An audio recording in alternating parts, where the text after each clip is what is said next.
than death itself. The wind whispered through the trees, carrying with it something far darker than silence. Villagers spoke of an evil so potent it chilled the bones, a tale best left undiscovered. Yet for curious friends, driven by youthful arrogance, ventured where few had dared to tread before. Their laughter echoed uncomfortably in the stillness, each step a drumbeat on the path leading into the dark embrace of the forest. No one ever walked this road voluntarily. It was a place shunned, a boundary best kept unbroken. As twilight deepened, their giggles faded, replaced by uneasy silences punctuated by the snap of twigs underfoot.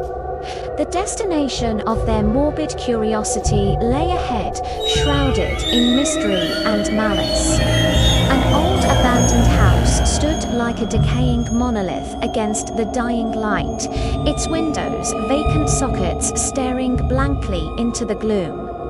This wasn't just a dilapidated structure, it was a vessel of unspeakable horrors, a tomb of memories best left undisturbed.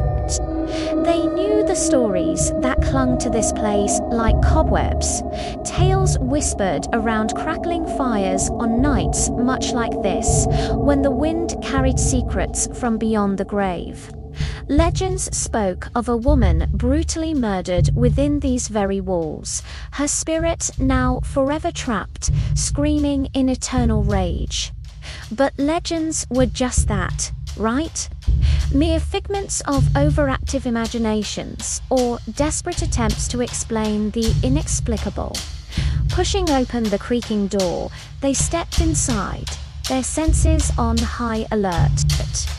The air hung heavy with the scent of decay and despair, each room a labyrinth of shadows and secrets. As they moved through the house, the floorboards groaned beneath their weight, a chorus of whispers joining the pounding of their hearts. Dust motes danced in the slivers of moonlight that pierced through cracks in the boarded-up windows, illuminating faded grandeur and forgotten lives. Suddenly, a crash echoed through the cavernous space, sending shivers down their spines. Footsteps, slow and deliberate, seemed to tread unseen paths just beyond their perception. Were they truly alone in this decaying mansion, or did the spirits of the damned still linger here? Their laughter, once boisterous, now rang with forced cheerfulness, doing little to dispel the oppressive gloom that permeated every corner of the house. In hushed tones, they shared the chilling tales they'd heard, each story adding another layer of dread to the palpable tension that filled the air. As the minutes ticked by, the house seemed to sigh, settling into its eternal slumber, shrouding its secrets deep within its decaying chest. Then, as if awakened from a dream, the house stirred. A floorboard creaked ominously above them, followed by the slow, deliberate steps of something heavy, or someone. Their eyes, wide with fear, darted around the room, searching for the source of the disturbance in the unsettling quiet that followed. One of them, emboldened by a surge of adrenaline, flicked on a nearby flashlight, its beam cutting through the darkness to reveal nothing but dust motes dancing in its ethereal glow.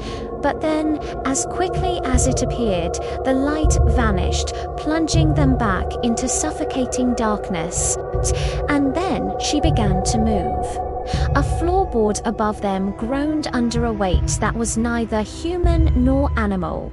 Slow, dragging footsteps echoed through the silent house, each step a hammer blow to their mounting terror. Something was moving in the darkness above them, something that shouldn't be there. But it wasn't just the sounds that chilled them to the bone. It was the feeling, a growing sense of dread that tightened its icy fingers around their hearts and squeezed. They could feel eyes boring into them from the darkness, watching, waiting. The air grew thick, heavy with an unseen presence that brushed against their skin like a phantom limb, cold and unwelcome. Each of them felt it, the creeping sensation that they were not alone in this desolate house. Whatever lurked in the shadows above was aware of their presence, studying them, judging them. Their faces, pale in the flickering light, were etched with a mixture of fear and fascination as they strained to listen to the unseen menace that stalked them from above. Then, as suddenly as it began, the commotion above them ceased, leaving them in an eerie silence that was more terrifying than any scream. It was a silence pregnant with anticipation, a lull before an inevitable storm. The stale air crackled with nervous energy as they exchanged uneasy glances, each wondering if they should flee or stay and face whatever lurked in the darkness. As if summoned by their thoughts, the scratching started again, louder this time, more insistent, clawing at the silence like a desperate plea. The floorboard above them groaned under the weight of unseen claws, or perhaps something more sinister. Their blood ran cold as they realized they were trapped in a nightmare from which there was no escape. A sudden gust of wind slammed a door shut somewhere within the labyrinthine house, echoing their pounding hearts. Shadows danced on the walls, grotesque and distorted, as if mocking their terror. The temperature plummeted, sending goosebumps erupting across their skin. As a wave of icy air swept through the room, carrying with it the stench of decay and despair. Then, as if responding to their unspoken fears, the darkness above them writhed. A shape began to form, coalescing from the shadows like a nightmare given form. It descended slowly, deliberately, each movement oozing menace. Their breaths caught in their throats as they watched, mesmerized by the horror unfolding before their eyes. A low growl rumbled in the darkness, vibrating through the floor and into their very bones. It was a sound that spoke of primordial fear, of ancient evil stirring from its slumber. Their terror knew no bounds as they stared into the abyss, powerless to stop the horror that inexorably approached. Flickering candlelight revealed a sight that froze their blood. The air grew thick, heavy with the scent of decay as something stirred in the darkness above them. Their eyes, wide with primal fear, tracked the movement, following the malevolent presence as it stalked them relentlessly. With a final earth-shattering crash, the darkness above them exploded into chaos. A hulking shadow loomed, taking shape in the flickering candlelight. Its eyes, glowing embers in the gloom, fixed on them with a hunger that chilled them to the core.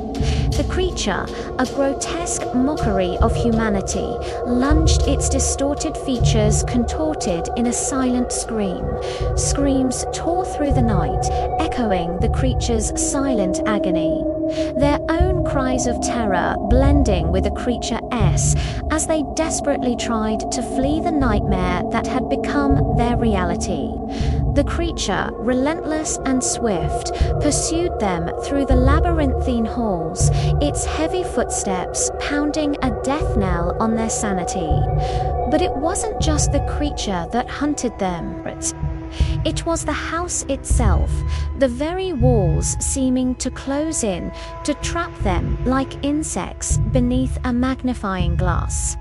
Yet, even in their terror, there was a perverse fascination, a morbid curiosity that held them captive. They had to see. They needed to understand the horror that had been unleashed upon them. Then, as if in answer to their silent pleas, the creature faltered, collapsing in a heap at their feet, its chest heaving in silent agony. For a moment, there was only the sound of their ragged breaths and the creature's soft whimpers. Then, to their horror, the creature began to transform. Its flesh, once contorted in pain, began to smooth, its limbs shifting, bones snapping and reforming. Before their eyes, it rose, no longer a creature of nightmares, but a woman, her form wreathed in an otherworldly glow. Her eyes, blazing orbs of pure white, stared sightlessly ahead. Her mouth stretched in a silent scream that echoed their own terror. She glided towards them, her movements fluid and unnatural, and reached out a hand, her touch promising oblivion. They recoiled instinctively, yet were drawn to her like moths to a flame. The air crackled with raw energy as her form flickered, the boundaries of her being blurring. With a final shudder, she vanished, leaving them in suffocating darkness. Then, as suddenly as she'd appeared, the woman reformed, her eyes blazing with renewed intensity. She was closer now, her presence a suffocating weight on their chests, stealing their breath, leaving them paralyzed with fear. Her voice, a raspy whisper that scraped against their souls, echoed through the chamber. And they understood, with a dawning horror that transcended language, that she was not of this world, that she was something older, something far more sinister than any human. Driven by an unseen force, they fled, stumbling through the darkness, the woman's haunting laughter echoing behind them. The halls of the house twisted and turned, a labyrinth designed to hold them, to keep them from escaping the clutches of her madness. As they ran, they heard the floorboards groaning above them, the sound of her heavy footsteps pursuing them relentlessly. They could feel her presence, cold and clammy, brushing against their skin, her essence seeping into their bones, turning their blood to ice. They burst through a door, desperate for escape, only to find themselves in a mirror room. Their own terrified faces stared back, mocking their futile attempts to outrun their fate. The woman stood in the center, her form wreathed in an eerie green glow, her eyes burning with cold fire. She beckoned, her finger long and skeletal, and they were compelled to obey. One by one, they turned their backs to the mirrors, their faces ashen, their eyes wide with the knowledge that there was nowhere left to run. The last thing they saw was the woman's triumphant smile, baring teeth that were long, sharp, and cruel. Then she struck, her touch bringing not death, but unimaginable torment. The screams that tore through the night were cut short, swallowed by the insatiable darkness that enveloped them. The stories were never myths. She is real, and she's still inside.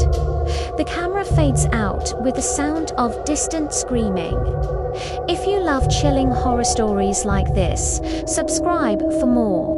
And tell me, would you dare to step into the haunted house in the dark forest?